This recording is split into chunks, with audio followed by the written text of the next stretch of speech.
Price lord. നിങ്ങളെല്ലാവരെയും blessed മോർണിംഗിലേക്ക് യേശുക്രിസ്തുവിൻ്റെ നാമത്തിൽ സ്വാഗതം ചെയ്യുന്നു.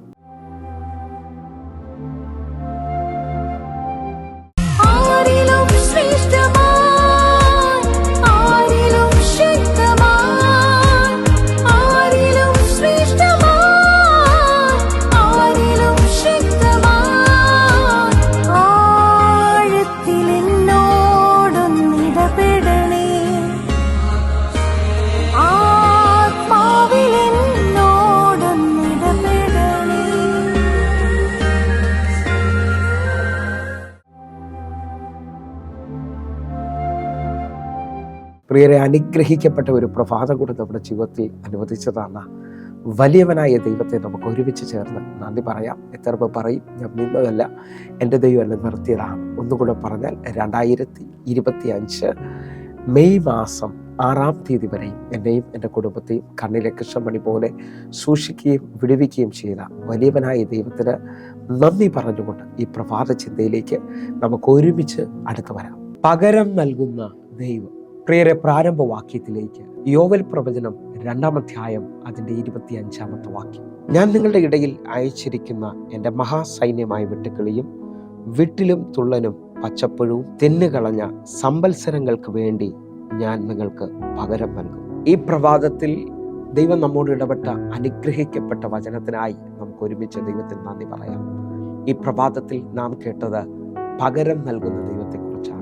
ജീവിതത്തിൽ പല മേഖലയിലും നഷ്ടം അനുഭവിച്ചു പോയ അനേകർ എന്നെ കേൾക്കുന്നുണ്ട്. എന്നാൽ നമ്മുടെ ദൈവത്തോട് അടുക്കുമെങ്കിൽ നമ്മുടെ ദൈവം അതിന് പകരമായി നന്മകളെ തരുന്ന ദൈവമാണ്. അല്ലെങ്കിൽ നിങ്ങളുടെ ജീവിതത്തിൽ വർഷങ്ങൾ നഷ്ടമായി പോകാം. ജീവിതത്തിൽ വർഷങ്ങൾ ജോലി, ഹല്ലേലൂയ, ആരോഗ്യം, പല മേഖലകളിൽ നഷ്ടം അനുഭവിച്ചവരോട് എൻ്റെ ദൈവം ഈ പ്രഭാതത്തിൽ പറയാണ്, ഞാൻ പകരം നൽകും. ആ നഷ്ടങ്ങൾക്ക് പകരമായി എൻ്റെ കർത്താവ് നിങ്ങൾക്ക് പകരം നൽകാൻ പോവുകയാണ്. നിങ്ങൾ വിശ്വസിക്കുന്നവരാണെങ്കിൽ നാം വായിച്ചു കേട്ട വാക്യത്തിനകത്ത് വെട്ടുക്കിളികളും വെട്ടിലും തുള്ളനും പച്ചപ്പുഴവും തിന്ന സംവത്സരങ്ങൾക്ക് പകരം ഞാൻ നിങ്ങൾക്ക് തരുമെന്ന് പറഞ്ഞ ആ വലിയ ദൈവത്തെക്കുറിച്ചാണ്.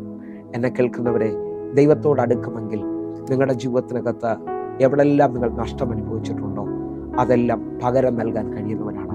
ഈ പ്രഭാതത്തിൽ എന്നെ കേൾക്കുന്ന ഓരോ ദൈവമക്കളോടും ആത്മാവിൽ നിറഞ്ഞുകൊണ്ട് പറയുന്നു, സുവിശേഷത്തിന് വേണ്ടിയോ യേശുവിൻ്റെ പേരിലോ നിങ്ങൾ എന്തെങ്കിലും നഷ്ടം അനുഭവിച്ചിട്ടുണ്ടെങ്കിൽ നിങ്ങൾക്ക് വിശ്വസിക്കാം, എൻ്റെ ദൈവം കടക്കാരനല്ല എന്നുള്ളത്. വിശുദ്ധ മാർക്കോസ് എഴുതിയ സുവിശേഷം 10-ാം അധ്യായം 28, 29, 30 വാക്യങ്ങൾ നോക്കിയാൽ പത്രോസ് പറയുന്നു, എല്ലാം വിട്ടിട്ട് ഞങ്ങൾ ഇറങ്ങിയത് അങ്ങേക്ക് വേണ്ടി. ആ പദങ്ങളെ നമ്മളൊന്ന് വായിക്കാൻ പോവുകയാണ്. എൻ്റെ കൂടെ കടന്നു വരണമേ. പത്രോസ് അവനോട്, ഇതാ ഞങ്ങൾ സകലതും വിട്ട് നിന്നെ അനുഗമിച്ചിരിക്കുന്നു എന്ന് പറഞ്ഞു തുടങ്ങി. 29-ാമത്തെ വാക്യം. അതിന് യേശു, എൻ്റെ നിമിത്തവും സുവിശേഷം നിമിത്തവും വീടോ സഹോദരന്മാരെയോ സഹോദരികളെയോ അമ്മയോ അപ്പനെയോ മക്കളെയോ നിലങ്ങളെയോ വിട്ടാൽ, 30-ാമത്തെ വാക്യം, ഈ ലോകത്തിൽ തന്നെ ഉപദ്രവങ്ങളോടുകൂടെ 100 മടങ്ങ് വീടുകളെയും സഹോദരങ്ങളെയും സഹോദരിമാരെയും അമ്മമാരെയും മക്കളെയും നിലങ്ങളെയും വരുവാനുള്ള ലോകത്തിൽ നിത്യജീവനെയും പ്രാപിക്കാത്ത ആരുമില്ല എന്ന് സത്യമായിട്ട് നിങ്ങളോട് പറയുന്നു. എന്നെ കേൾക്കുന്നവരെ, ഈ വചനം വായിക്കുമ്പോൾ എത്ര പേർക്ക് സന്തോഷമുണ്ട്. യേശുവിൻ്റെ നിമിത്തമോ സുവിശേഷ നിമിത്തമോ നിങ്ങളുടെ ജീവിതത്തിൽ എന്തെങ്കിലും നഷ്ടം വന്നിട്ടുണ്ടെങ്കിൽ ഈ ഭൂമിയിൽ വെച്ച് തന്നെ 100 മടങ്ങ് പകരം നൽകാമെന്ന്, അല്ലെങ്കിൽ മടക്കി തരാമെന്ന് പറഞ്ഞു. വിശ്വസിക്കാൻ പറ്റുമെങ്കിൽ ഈ വചനത്തിനകത്ത് ഈ പ്രഭാതത്തിൽ സന്തോഷിക്കണം. എൻ്റെ യേശു ആർക്കും കടക്കാരനല്ല.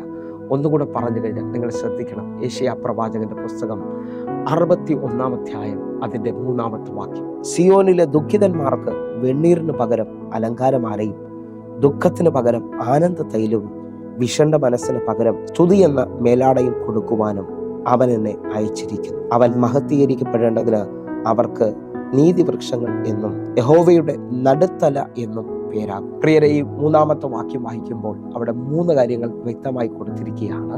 സിയോനിലെ ദുഃഖിതന്മാർക്ക് വെണ്ണീറിന് പകരം അലങ്കാരമാലയും ദുഃഖത്തിന് പകരം ആനന്ദ തൈലവും വിഷണ്ണ മനസ്സിന് സ്തുതി എന്ന മേലാടയും കൊടുക്കുമെന്ന് പകരം കൊടുക്കുന്ന കാര്യങ്ങളാണ്. നിങ്ങൾ വിശ്വസിക്കുന്നവരാണെങ്കിൽ, നിങ്ങൾ ഇന്ന് തകർന്ന അനുഭവത്തിലാണ് കേൾക്കുന്നതെങ്കിൽ, നിങ്ങളുടെ ജീവിതത്തിനകത്ത് കർത്താവ് പലതും പകരം നൽകാൻ പോകും. ദുഃഖത്തിലാണെങ്കിൽ നിങ്ങൾ ഇന്നു മുതൽ ഒരു ആനന്ദ തൈലത്തിൻ്റെ അഭിഷേകം നിങ്ങളുടെ മേലിൽ വെളിപ്പെട്ട് വരാൻ പോകുകയാണ്. നിങ്ങൾ എത്ര പേർ വിശ്വസിക്കുന്നു എൻ്റെ ദൈവം പകരം നൽകുവാൻ ശക്തനാണ്? നമ്മളിൽ പലരും ഈ ദിവസങ്ങളിൽ കടന്നു പോകുന്ന ആ വലിയ പ്രതികൂലത്തിൽ എൻ്റെ ദൈവം പകരമായി ചിലത് ചെയ്യാൻ പോകുകയാണ്. നിങ്ങൾ വിശ്വസിക്കുന്നുണ്ടോ?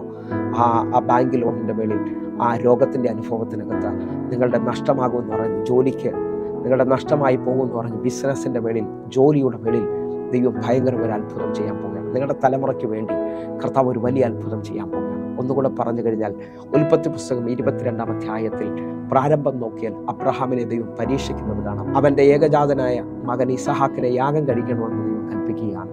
എന്നാൽ ദൈവത്തിൻ്റെ ശബ്ദം, ദൈവത്തിൻ്റെ വാക്കുകൾ അനുസരിക്കുന്നവനാണ് അബ്രഹാം. അബ്രഹാം ഇതാ മോരിയ ദേശത്തും മോരിയ മലയിലേക്ക് തൻ്റെ മകനുമായി യാഗത്തിന് ഇറങ്ങിത്തിരിക്കുകയാണ്. ആ യാഗം നടക്കുന്നതിന് തൊട്ടു മുമ്പായി ദൈവത്തിൻ്റെ കരുതൽ ദൈവം വെളിപ്പെടുത്തുകയാണ്. ദൈവത്തിൻ്റെ മകന് പകരമായി ദൈവം ഒരു ആട്ടിൻകുറ്റനെ കരുതുകയാണ്. ഉൽപ്പത്തി പുസ്തകം 22-ാം അധ്യായം അതിൻ്റെ 13-ാമത്തെ വാക്യം. അബ്രഹാം തലപൊക്കി നോക്കുമ്പോൾ പിൻപുറത്ത് ഒരു ആട്ടിൻകൊറ്റൻ കൊമ്പ് കാട്ടിൽ പിടിപെട്ട് കിടക്കുന്നത് കണ്ടു. അബ്രഹാം ചെന്ന് ആട്ടിൻകൊറ്റനെ പിടിച്ച് തൻ്റെ മകന് പകരം ഹോമയാഗം കഴിച്ചു. അബ്രഹാമിനോട് ദൈവത്തിന്റെ ദൂതൻ പറയാണ്, നിനക്ക് വേണ്ടി ദൈവം കരുതിയിട്ടുണ്ട് എന്ന് പറയുമ്പോൾ അവൻ തലപൊക്കി നോക്കുന്ന സമയത്ത് പിൻപുറത്ത് ഒരു ആട്ടിൻകൊറ്റൻ കാട്ടിൽ കൊമ്പ് കുരുങ്ങി കിടക്കുകയാണ്. അവന്റെ മേളിൽ ദൈവം വെച്ചിരിക്കുന്ന കരുതൽ. ഒന്നുകൂടെ പറഞ്ഞാൽ, അവന്റെ മകൻ യാഗമാകേണ്ടടുത്ത് ദൈവത്തിന്റെ കരുതൽ വെളിപ്പെടുകയാണ്. ഞാൻ ആത്മാവിൽ വിളിച്ചു പറയുന്നു, നിങ്ങളുടെ ജീവിതത്തിനകത്ത് വരുന്ന അനർത്ഥങ്ങൾക്ക് പകരമായി, നിങ്ങളുടെ ജീവിതത്തിനകത്ത് വന്ന രോഗങ്ങൾക്ക് പകരമായി, നിങ്ങളുടെ ജീവിതത്തിനകത്ത് വന്ന കടബാധ്യതകൾക്ക് പകരമായി, നിങ്ങളുടെ ജീവിതത്തിനകത്ത് വന്ന സങ്കടത്തിന് പകരമായി ഈ പ്രഭാതത്തിൽ എൻ്റെ ദൈവം എന്തോ വലിയ കാര്യങ്ങൾ ചെയ്യാൻ പോവുകയാണ്. വിശ്വാസത്തിൽ ഏറ്റെടുക്കാൻ പറ്റുന്നവർ ഒരുമിച്ച് ഏറ്റെടുക്കണം. പകരമായി ഒരു വലിയ അത്ഭുതം എൻ്റെ കർത്താവ് ചെയ്യാൻ പോകുന്നു. ജീവിതത്തിനകത്ത് വന്ന നഷ്ടങ്ങളുടെ മേളിൽ കർത്താവ് വലിയ അത്ഭുതം ചെയ്യാൻ പോകുന്നു. ദൈവത്തെ വിടാതെ ദൈവത്തോട് ചേർന്ന അബ്രഹാമിന് വേണ്ടി, അനുസരിച്ച് അബ്രഹാമിന് വേണ്ടി അവന്റെ മകന് പകരമായി ഒരു ആട്ടിൻകൊറ്റനെ ദൈവം കരുതി. എങ്കിൽ വിശ്വാസത്തിൽ ഈ പ്രഭാതത്തിൽ ഏറ്റെടുക്കുക. നിങ്ങളുടെ ജീവിതത്തിനകത്തും ഭയങ്കരമായ കരുതലുകൾ വെളിപ്പെട്ട് വരാൻ പോകുന്നു. പകരമായി നിങ്ങളെ തകരുമെന്നും നിങ്ങളെ തീരുമെന്നും ഒക്കെ ശത്രു പറഞ്ഞെടുത്തുന്ന പകരമായ ഒരു വലിയ അത്ഭുതം ഇപ്പോൾ വെളിപ്പെട്ട് വരുന്നുണ്ട്. ഞാനത് വിശ്വസിക്കുന്നു. അതുകൊണ്ടാണ് ഈ പ്രഭാതത്തിൽ പ്രസംഗിക്കുന്നത്.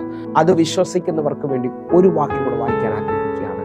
യെശയ്യാവ് 61-ാം അധ്യായം 7-ാമത്തെ വാക്യം. നാണത്തിന് പകരം നിങ്ങൾക്ക് ഇരട്ടി പ്രതിഫലം കിട്ടും, ലജ്ജയ്ക്ക് പകരം അവർ തങ്ങളുടെ ഓഹരിയിൽ സന്തോഷിക്കും.